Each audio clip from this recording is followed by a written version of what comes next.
ವಚನ ಮಂಟಪ ಕಾರ್ಯಕ್ರಮವನ್ನು ಇಲ್ಲಿ ನಿಮ್ಗೆ ಕಾಣ್ತಾ ಇದ್ವಿ. 108 ವಚನಗಳನ್ನು ನಾವು ಈ ಒಂದು ಬ್ಯಾನರ್ ಅಡಿಯಲ್ಲಿ ಸುತ್ತ ಹಾಕಿದ್ದಾರೆ. 108 ವಚನಗಳೊಂದಿಗೆ ನಾವು ಇಲ್ಲಿ ಈ ಒಂದು ಕಾರ್ಯಕ್ರಮವನ್ನು ಆರಂಭ ಮಾಡ್ತೀವಿ. ಮೂಲ ಉದ್ದೇಶ, ವಚನ ಮಂಟಪದ ಉದ್ದೇಶ ಈ ಒಂದು ವಲಯದಲ್ಲಿ ಈಗ ಆರಂಭ ಆಗ್ತಾ ಇದೆ. ಅಖಿಲ ಭಾರತ ಶರಣ ಸಾಹಿತ್ಯ ಪರಿಷತ್ನವರು ಶರಣ ಸಾಹಿತ್ಯ, ವಚನ ಸಾಹಿತ್ಯ ಮನೆ ಮನೆಗೆ ತಲುಪಬೇಕೆಂಬ ಉದ್ದೇಶದಿಂದ ಆ ಮೌಲ್ಯಗಳು, ಜೀವನಕ್ಕೆ ಬೇಕಾದಂಥ ಮೌಲ್ಯಗಳು ಮನೆ ಮನೆಗೆ ತಲುಪಬೇಕೆಂಬ ಉದ್ದೇಶದಿಂದ ಇವತ್ತಿನ 108ನೇ ಕಾರ್ಯಕ್ರಮವನ್ನು ನಮ್ಮ ಮನೆಯಲ್ಲಿ ಆಯೋಜಿಸಲಾಗಿದೆ. 108ನೇ ವಚನ ಮಂಟಪ ಕಾರ್ಯಕ್ರಮ ಏನು ಇವತ್ತು ನಡೀತಾ ಇದೆಯೋ, ಈ ಕಾರ್ಯಕ್ರಮದ ಸೇವಾರ್ಥಿಗಳಾಗಿರ್ತಕ್ಕಂಥ ಗದಿಗೆಪ್ಪ ಮತ್ತು ಕುಟುಂಬದವರಿಗೆ, ಹಾಗೆಯೇ ಅವರ ಪ್ರೀತಿಯ ಕರೆಗೆ ಹೋಗೊಟ್ಟು ಆಗಮಿಸಿರ್ತಕ್ಕಂಥ ಎಲ್ಲ ಶರಣ ಬಂಧುಗಳಿಗೆ ಹೃತ್ಪೂರ್ವಕವಾಗಿರ್ತಕ್ಕಂಥ ಶರಣಾರ್ಥಿಗಳನ್ನು ವಿಶೇಷವಾಗಿ ಖ್ಯಾತ ಹಿಂದೂಸ್ತಾನಿ ಗಾಯಕರಾಗಿರ್ತಕ್ಕಂಥ ನಮ್ಮ ಹುಮಾಯೂನ್ ಅಲ್ಲಾಪುರ್ ಅವರು ಬಂದಿದ್ದಾರೆ. ವಿಶೇಷವಾಗಿ ಅವರಿಗೆ ಮತ್ತೊಮ್ಮೆ ಬಯಸ್ತಾರೆ. ವಿಶೇಷದಲ್ಲಿ ವಿಶೇಷ ಕಾರ್ಯಕ್ರಮ ಅಂತಂದರೆ ತಪ್ಪಾಗಲಿಕ್ಕಿಲ್ಲ. ಯಾಕಂದರೆ ಭದ್ರಾವತಿಯಲ್ಲಿ ನಾನು ಒಂದು 610 ಕಾರ್ಯಕ್ರಮ ಒಂದು 20 ವರ್ಷದಿಂದ ಮಾಡಿದ್ದೀನಿ. ಇಲ್ಲಿ ಒಂದು 108ನೇ ಕಾರ್ಯಕ್ರಮ ಆಗ್ತಾ ಇದೆ. ಕೇಳ್ತಾ ಇದೆಯಲ್ಲ, ಪ್ರತಿ ವಚನ ಮಂಟಪವೂ ವಿಶೇಷನೇ. ಆದರೆ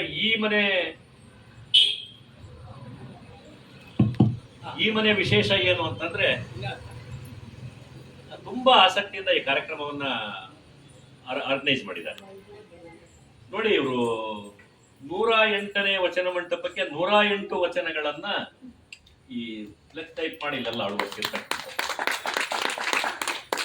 ಇನ್ನು ಎರಡನೇದು, ಈ ಬರ್ತ್ಡೇಗೆ 1ನೇದು 2ನೇದು ಅಂತ ಏನು ಸ್ಟಿಕ್ಕರ್ ಮಾಡಿ ನಾವು ಇದರಲ್ಲಿ ಇರ್ತಾವೋ ಕೇಕಲ್ಲಿ, ಆಗ 108 ಅಂತಂದು ಹೇಳೋದು ಒಂದು ಕೇಕ್ ಟೈಪ್ ಮಾಡಿ ಕೇಕ್ ಇಲ್ಲಿ ಇದ್ರೊಳಗೆ ಬರ್ತೇವೆ. ಮತ್ತೆ ಯಾರು ಕೇಕ್ ಕೇಳಿದ್ದೀರಿ? ಇದು ಒಂದು ಕ್ರಿಯೇಟಿವಿಟಿ ಅಲ್ವಾ? ಇದೊಂದು ಮನುಷ್ಯನಿಗೊಂದು ಆಸಕ್ತಿ ಅಲ್ವಾ? ಇದೊಂದು ಕಾರ್ಯಕ್ರಮ ಮಾಡ್ತೇವೆ, ಎಲ್ಲರೂ ಮಾಡ್ತೇವೆ. ಅದರೊಳಗೆ ಏನಾದರೂ ಒಂದು ವಿಶೇಷತೆ ಇಟ್ಕೊಂಡು ಮಾಡೋದಿದೆಯಲ್ಲ, ಇದು ಇವರ ಆಸಕ್ತಿಯನ್ನ, ಶರಣ ಸಂಸ್ಕೃತಿಯನ್ನ ತೋರಿಸುತ್ತೆ ಅಂತ ನಾನಾದ್ರೂ ಭಾವಿಸಿದ್ದೀನಿ. ಮತ್ತೆ ಪ್ರಾಸ್ತಾವಿಕವಾಗಿ ಓದುವವರೆಲ್ಲ ಮಾತಾಡ್ತೇವೆ. ಎಲ್ಲ ಮನೆಗಳಲ್ಲಿ ಎಲ್ಲ ಕಡೆನೂ ಪ್ರಾಸ್ತಾವಿಕನ ಮಾತಾಡ್ತಾ ಹೋಗ್ಬಿಟ್ರೆ ವಿಷಯಗಳನ್ನು ನಾವು ಮುಟ್ಟಿಸ್ಲಿಕ್ಕೆ ಆಗಲ್ಲ ಅಂತಕ್ಕಂಥ ಉದ್ದೇಶ ಇಟ್ಕೊಂಡು ಪ್ರತಿ ಸೋಮವಾರ ಮನೆ ಮನೆಗೆ ಕಾರ್ಯಕ್ರಮ ಅಂತಂದು ಹೇಳೋದು ವಚನ ಸಾಹಿತ್ಯ 12ನೇ ಶತಮಾನದ ಬಸವಾದಿ ಪ್ರಮುಖರ ನೇತೃತ್ವದಲ್ಲಿ ರಚನೆ ಆಗಿರ್ತಕ್ಕಂಥ ವಚನ ಸಾಹಿತ್ಯ, ಶರಣ ಸಾಹಿತ್ಯ ಅಂತ ಏನಿದೆಯೋ, ಈ ವಚನಕಾರರನ್ನ, ವಚನಗಳನ್ನ, ವಚನ ವಿಶ್ಲೇಷಣೆಯನ್ನ, ಗಾಯನವನ್ನ, ಈ ರೀತಿಯಾಗಿರ್ತಕ್ಕಂಥ ಕಾರ್ಯಕ್ರಮಗಳನ್ನ ಶಿವಮೊಗ್ಗದಲ್ಲಿ ಮಾಡ್ತಾ ಬಂದಿದೆ. ಇವತ್ತು ನಾನು ನೇರವಾಗಿ ವಿಷಯಕ್ಕೆ ಬಂದ್ಬಿಡ್ತಾನೆ. ವಚನಗಳಾಗಬೇಕು ನಮಗೆ. 12ನೇ ಶತಮಾನದ ವಚನಗಳು 21ನೇ ಶತಮಾನಕ್ಕೂ ಯಾಕೆ ಪ್ರಸ್ತುತ ಅನ್ನೋದ್ರ ಬಗ್ಗೆ ನಾವು ಹಿಂದಿನ ವಾರ ಮಾತಾಡಿದ್ದೀವಿ. ಚಿತ್ರಗೀತೆಗಳಲ್ಲಿ ಹಳೆ ಚಿತ್ರಗೀತೆಗಳು, ಹೊಸ ಚಿತ್ರಗೀತೆಗಳು ಅಂತ ಇದಾವಲ್ವಾ? ಹಳೆಯ ಚಿತ್ರಗೀತೆಗಳು ಅಂತ ನಾವು ರೇಡಿಯೋದಲ್ಲಿ ಕೇಳ್ತಿದ್ವಿ. ಅಂದ್ರೆ ಮಾಧುರ್ಯ ತುಂಬಿರ್ತಕ್ಕಂಥ, ಸಾಹಿತ್ಯಕ್ಕೆ ಎತ್ತು ಒತ್ತು ಕೊಟ್ಟಿರ್ತಕ್ಕಂಥ ಹಳೆಯ ಚಿತ್ರಗೀತೆಗಳಿದ್ವು. ಆದ್ರೆ ವಚನಗಳಿದಾವಲ್ಲ, 12ನೇ ಶತಮಾನದ ವಚನಗಳು, ಇವು ಯಾವತ್ತೂ ಹಳೆವಲ್ಲ.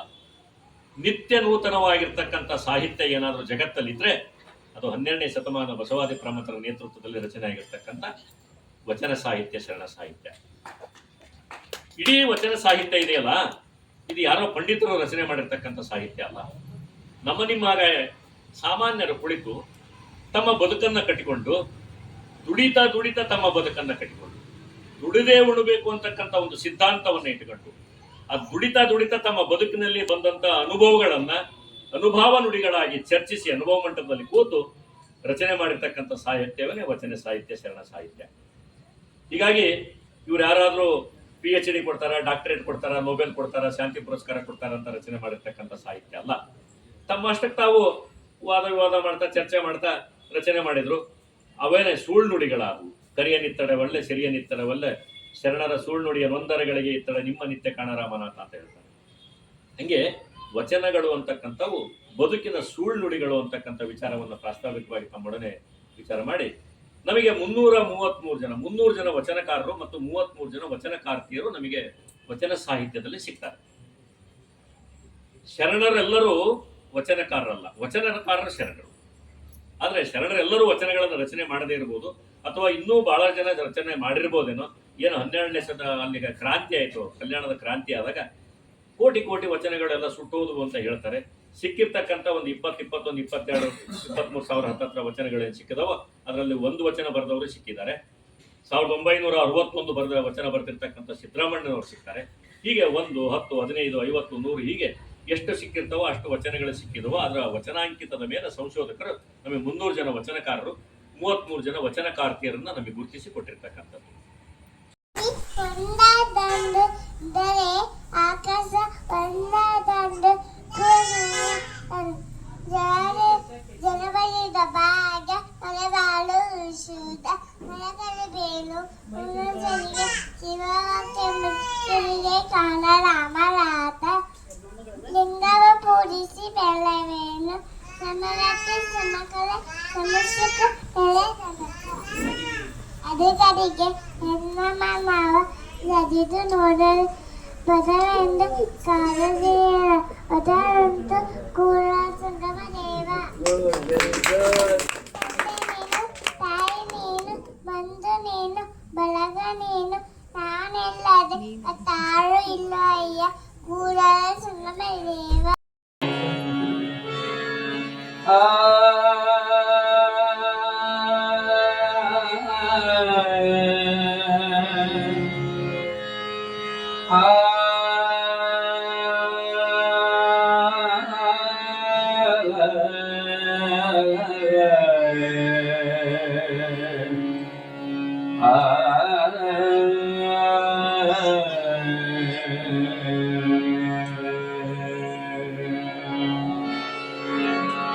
ಹಲವು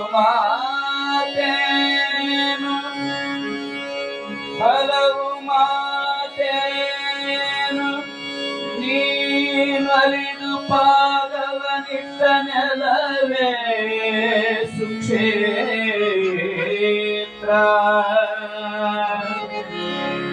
ಜಲವೇ ಪಾವನ ತೀರ್ಥ ಸುಲಭದಿ ಶ್ರೀ ಗುರುವೇ ಸುಲಭದಿ ಶ್ರೀ ಗುರುವೇ ನೀ ಕೃಪೆ ಮಾಡುವೆ ಹೇ ಗುರು.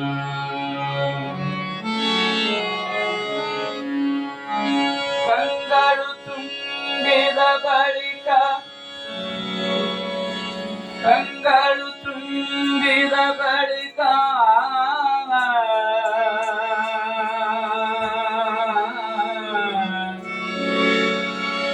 ಕಂಗಳು ತುಂಬಿದ ಬಳಿಕ ನೋಡ ಶರಣು ಶರಣಾರ್ಥಿಗಳು.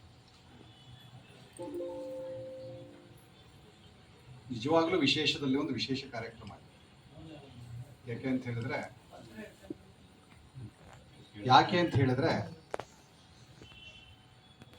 ಹೀಗೆ ಒಂದು ವಚನದ ನಂಬರಿಗೆ, ಅಂದ್ರೆ ವಚನ ಮಂಟಪದ ನಂಬರಿಗೆ ಹೀಗೊಂದು 108 ವಚನಗಳನ್ನ ಪೇಸ್ಟ್ ಮಾಡಿ ಅಷ್ಟೆಲ್ಲ ಪೇಷನ್ಸ್ ತಗೊಂಡು ಬಹಳ ಸಲ ವಚನ ಮಂಟಪ ಮಾಡ್ಬೇಕಾದ್ರೆ ತುಂಬಾ ಅಚ್ಚುಕಟ್ಟಾಗಿ ಎಲ್ಲರೂ ವಚನ ಮಂಟಪ ಮಾಡ್ಕೊಟ್ಟಿದ್ದಾರೆ, ಇಲ್ಲ ಅಂತ ಹೇಳಲ್ಲ. ಆದ್ರೆ ಬಹಳ ಸರ್ತಿ ಇಷ್ಟೊಂದು ವಿಶೇಷಗಳನ್ನ ಮಾಡಲ್ಲ. ಅದಕ್ಕೊಂದು ಮತ್ತೊಂದು ವಿಶೇಷ ಆಸಕ್ತಿ ಕೂಡ ಬೇಕು. ಹಾಗಾಗಿ ಅಷ್ಟೊಂದು ವಚನಗಳನ್ನ ಮತ್ತೆ ಹೆಕ್ಕಿ ಅದನ್ನೆಲ್ಲ ಅಂಟರಿಸಿ ಮತ್ತೆ 108ಕ್ಕೆ ಒಂದು ಅರ್ಥ ಬರೋ ಹಾಗೆ 108ರದ ಒಂದು ಇದನ್ನೂ ಮಾಡಿಟ್ಟು ತುಂಬಾ ಸಂತೋಷ ಅನ್ನಿಸ್ತು. ನಾನು ಆ ಕುಟುಂಬ ಜೊತೆಗೆ ಅವ್ರು ಹಾಡ್ತಾರೆ, ವಚನಗಳ ಬಗ್ಗೆ ಮಾತಾಡ್ತಾರೆ. ಒಂದೆರಡು ವಿಡಿಯೋ ಕಳಿಸಿದ್ರು ಲೋಕುಮಾರಸ್ವಾಮಿ ಸಾಯಂಕಾಲ ಅನ್ಸುತ್ತೆ. ಆ ವಚನ ಸ್ಪರ್ಧೆ ಮಾಡ್ತಾರೆ. ನನಗೆ ನಿಜವಾಗ್ಲೂ ಈ ಮನೆಗೆ ವಚನ ಪ್ರಚಾರ ಮಾಡಕ್ ಬಂದಿದ್ದೀವಿ ಅಂತ ಹೇಳಲ್ಲ, ಬಟ್ ಈ ಮನೆಯವ್ರನ್ನ ನಮ್ಮ ಜೊತೆ ಸೇರಿಸ್ಕೊಂಡು ಹೋಗಕ್ ಬಂದಿದ್ವಿ, ನಾವು ಕಲ್ತ್ಕೊಂಡು ಹೋಗಕ್ ಬಂದಿದ್ದೀವಿ ಅಂತೇಳಿ ನಾನಾದ್ರೂ ಭಾವಿಸಿದ್ದೆ. ಅದೊಂದು ವಿಶೇಷ ಅಂತ ಹೇಳಿ ಆ ಮನೆಗೆ ನಾನು ಹೃತ್ಪೂರ್ವಕವಾದಂಥ ಕರ್ನಾಟಕವನ್ನು ಸಲ್ಲಿಸ್ತೇನೆ. ಅದು ವಚನ ಇರಲಿ, ಭಜನೆ ಇರಲಿ, ಯಾವುದಾದ್ರೂ ಇರಲಿ, ನಮ್ಮ ಬದುಕನ್ನ ಯಾವುದೆಲ್ಲ ಒಳಿತಿನ ಕಡೆಗೆ ಸಾಗಿಸುತ್ತೋ, ಯಾವುದೆಲ್ಲ ನಮ್ಮ ಬದುಕನ್ನ ಇಹದ ಬದುಕನ್ನು ಕೂಡ ಸಹನೀಯವಾಗಿಸುತ್ತೋ ಅದು ಶ್ರೇಷ್ಠವಾದ ಕೆಲಸ. ಹಾಗಾಗಿ ಅಂಥದ್ದೊಂದು ನಿರಂತರತೆಯಲ್ಲಿ ತಮ್ಮನ್ನ ತೊಡಗಿಸ್ಕೊಂಡಿರೋ ಕುಟುಂಬ ಇದು. ಆ ಅಂಗಳದಲ್ಲಿ ನಿಂತು ಮಾತಾಡೋದು ಒಂದು ಖುಷಿಯ ವಿಚಾರ ಅಂತ ಹೇಳಿ. ಅತ್ಯಂತ ವಿಶೇಷವಾದ ಸುದಿನ. ಯಾಕಪ್ಪ ಅಂತಂದ್ರೆ ನನ್ನ ನೆಚ್ಚಿನ ಗುರುಗಳೆಲ್ಲ ಭಾಗವಹಿಸಿದ್ದಾರೆ. ಮೊದಲನೆಯದಾಗಿ ನನ್ನ ತಾತನ ಸ್ನೇಹಿತರಾದಂಥ, ನನಗೆ ಮಾರ್ಗದರ್ಶಕರಾದಂಥ, ನನ್ನ ಭಜನೆ ಕಲೀಲಿಕ್ಕೆ ಮಾರ್ಗದರ್ಶಕರಾದಂಥ ಮೊದಲನೆಯದಾಗಿ ಸೋಗಿಲಿನಿಂದ ಚಂದ್ರಪ್ಪ ಗೌಡರು ಬಂದಿದ್ದಾರೆ. ಅವರಿಗೆ ನಾನು ತುಂಬು ಹೃದಯ, ಅವರ ಮಾರ್ಗದರ್ಶನದಿಂದ ಈ ಕಾರ್ಯಕ್ರಮ ನಡೀತಾ ಇದೆ. ಅವರು ನನಗೆ ಈ ಆಧ್ಯಾತ್ಮಿಕವಾಗಿ ಹೋಗ್ಲಿಕ್ಕೆ ತುಂಬಾ ಪ್ರೋತ್ಸಾಹ ನೀಡಿದ್ರು. ಅವರಿಗೆ ನಾನು ಧನ್ಯವಾದಗಳನ್ನು ಹೇಳ್ತೀನಿ, ಚಂದ್ರಪ್ಪ ಗೌಡರು. ಎರಡನೇದಾಗಿ ನನ್ನ ಭಜನೆ ಕಲೀಲಿಕ್ಕೆ, ಭಜನೆ ಮಾಡಲಿಕ್ಕೆ ನನಗೆ ಪ್ರೋತ್ಸಾಹ ನೀಡಿದಂತ, ಇನ್ನೂ ತೀಡ್ತಾ ಇರೋಕಂತ ನನ್ನ ಭಜನೆಯ ಗುರುಗಳಾದ ಶ್ರೀ ತೀರ್ಥ ಪ್ರಸಾದ್ ಸರ್, ಅವರು ಸಹ ಬಂದಿದ್ದಾರೆ. ಅವರಿಗೆ ನಾನು ತುಂಬ ಹೃದಯದ ಧನ್ಯವಾದಗಳನ್ನು ಹೇಳ್ತಾ ಇದ್ದೀನಿ. ಸರ್ PWD ಇಂಜಿನಿಯರು, ಎಷ್ಟೇ ಕೆಲಸಗಳ ಒತ್ತಡ ಇದ್ರೂ ನಾವು ಭಜನೆ ಮಾಡಬೇಕು, ಶನಿವಾರ ಬಿಡೋದು ಬೇಡ ಅಂತ ಹೇಳಿ ನಾವು ಒಂದು 8 ವರ್ಷ ಆಯ್ತು. ಅದು ನಿತ್ಯ ನಿರಂತರವಾಗಿ ಹೆಂಗೆ ಮಾಡ್ತಿದ್ದೀರೋ, ನಾವು ಮನೆಯಲ್ಲಿ ಭಜನೆ ಅಂತೇಳಿ ಭಕ್ತಿ ಸಂಗಮ ಕಲಾವೃಂದ ಒಂದು ತಂಡ ಕಟ್ಕೊಂಡು ಮನೆಯಲ್ಲಿ ಭಜನೆ ಮಾಡ್ತಾ ಇದ್ದೀವಿ.